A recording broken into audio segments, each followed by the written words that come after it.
Hi hello welcome to NIN media. నేను మీ journalist Srinidhi.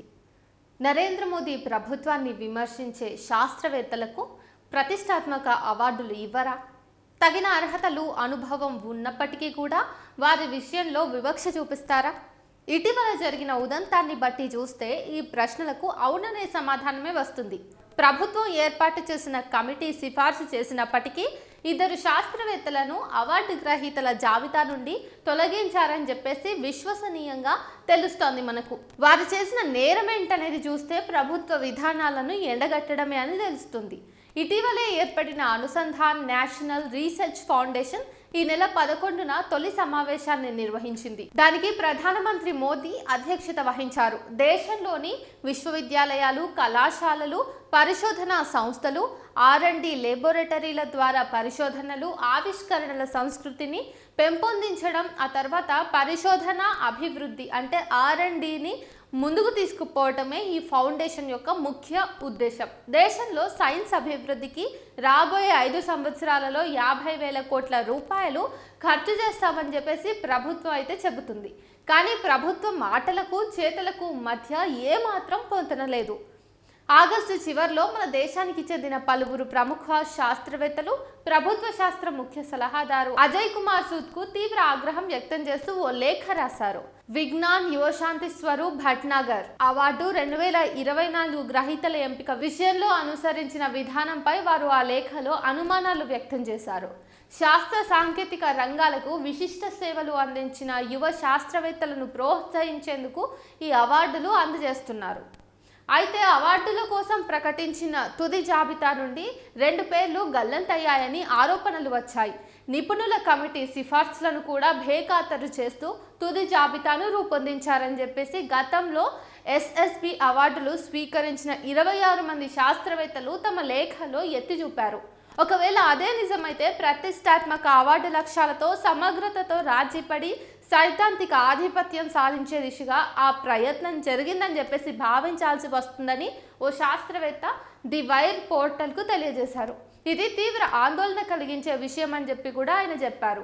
Award గ్రహీతల జాబితా నుండి తొలగింపులు జరపడం అనేది అసాధారణమని అన్నారు. SSB అవార్డు అనేది శాస్త్రవేత్తలకు అందించే నోబెల్ పురస్కారం వంటిదని చెప్పేసి భావిస్తారు అందరూ కూడా. దీన్ని CLIR ప్రాధాన్యం చేస్తుంది. ఇది కేంద్ర శాస్త్ర సాంకేతిక మంత్రిత్వ శాఖ పర్యవేక్షణలో నడుస్తుంది. కాగా శాస్త్రవేత్తలు గత నెల 30వ తేదీన లేఖ రాయగా నేటి వరకు సమాధానం లభించలేదు. ఈ ఏడాది అవార్డులకు రాష్ట్రీయ విజ్ఞాన్ పురస్కార్ కమిటీ సిఫార్సు చేసిందని చెప్పి మేము అనుకుంటున్నాము.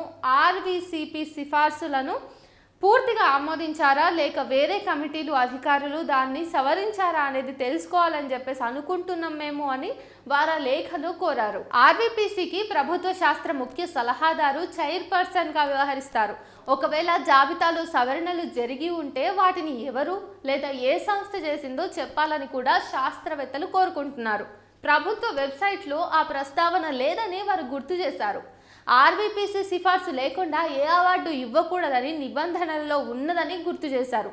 ఎంపిక చేసిన శాస్త్రవేత్తల జాబితాను RVPC సంబంధిత మంత్రికి అందజేయాలని కూడా వాళ్ళు నిబంధనలు చెప్తున్నట్టుగా గుర్తు చేశారు. తుది జాబితా నుండి కనీసం 2 పేర్లు అదృశ్యమయ్యాయని టెలిగ్రాఫ్ పత్రిక కథనం చెబుతోంది. తుది జాబితాలో స్థానం కోల్పోయిన ఆ ఇద్దరు శాస్త్రవేత్తలు మోదీ ప్రభుత్వ విధానాలను విమర్శించేవారేనని ఆ పత్రిక స్పష్టం చేసింది. గుజరాత్ హింసలో మోదీ పాత్రపై BBC రూపొందించిన డాక్యుమెంటరీని నిషేధిస్తూ కేంద్ర ప్రభుత్వం తీసుకున్నటువంటి నిర్ణయాన్ని విమర్శించిన శాస్త్రవేత్త పేరు జాబితా నుండి అదృశ్యమైందని చెప్పేసి వాళ్ళు అన్నారు.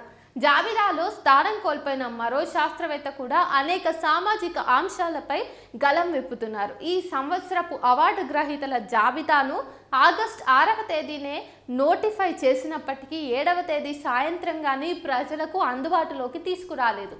సెలక్షన్ కమిటీలో సభ్యుడైన ఓ సీనియర్ శాస్త్రవేత్త 7వ తేదీ ఉదయం ఓ శాస్త్రవేత్తకు ఫోన్ చేసి అవార్డుకు ఎంపికైనందుకు అభినందనలు తెలిపారు. అయితే తుది జాబితాలో ఆయన పేరు లేదు. తొలుత అభినందనలు తెలిపిన కమిటీ సభ్యుడు మరోసారి ఆ శాస్త్రవేత్తకు ఫోన్ చేశారు. అవార్డు గ్రహీతల పేర్లతో ఉన్న ఫైల్ గురించి తనకు తెలియదని, దాన్ని మంత్రిత్వ స్థాయిలో మార్చి ఉండవచ్చునని చెప్పేసి ఆయన చెప్పారు. జాబితా నుండి పేరును తొలగించడం నిరసన గలాన్ని అణచివేయటమే అని చెప్పేసి కూడా అందరూ అంటున్నారు. అది పరోక్ష రాజకీయాల సెన్సార్షిప్ వంటిది. ఇలాంటి జోక్యాన్ని అడ్డుకోలేకపోతే సైన్స్కు తీవ్ర నష్టం జరగడమే కాకుండా భారతదేశంలో భావ ప్రకటన స్వేచ్ఛకు భంగం కలుగుతుందని లేఖపై సంతకం చేసిన ఓ శాస్త్రవేత్త తెలిపారు. గతంలో ఎస్ఎస్పి అవార్డులకు శాస్త్రవేత్తలను ఎంపిక చేసిన కమిటీలలో తాజా లేఖపై సంతకాలు చేసిన కొందరు సైంటిస్టులు కూడా సభ్యులుగా ఉండటం గమనార్హం. మా అనుభవం ప్రకారం శాస్త్రవేత్తల సిఫార్సులన్నీ కూడా తుది జాబితాలో ప్రతిబింబించేవి. భట్నాగర్ అవార్డు ఔన్నత్యాన్ని కాపాడాలంటే అవార్డుల ఎంపిక పద్ధతులు, అర్హతల విషయంలో పూర్తి పారదర్శకత, నిష్పాక్షికత అవసరమని వారు తమ లేఖలో పేర్కొన్నారు. మోదీ చేస్తున్నటువంటి ఎన్నో అరాచకాలలో ఇది కూడా ఒకటి అయిందని చెప్పేసి వాళ్ళందరూ కూడా మాట్లాడుతూ ఉన్నారు.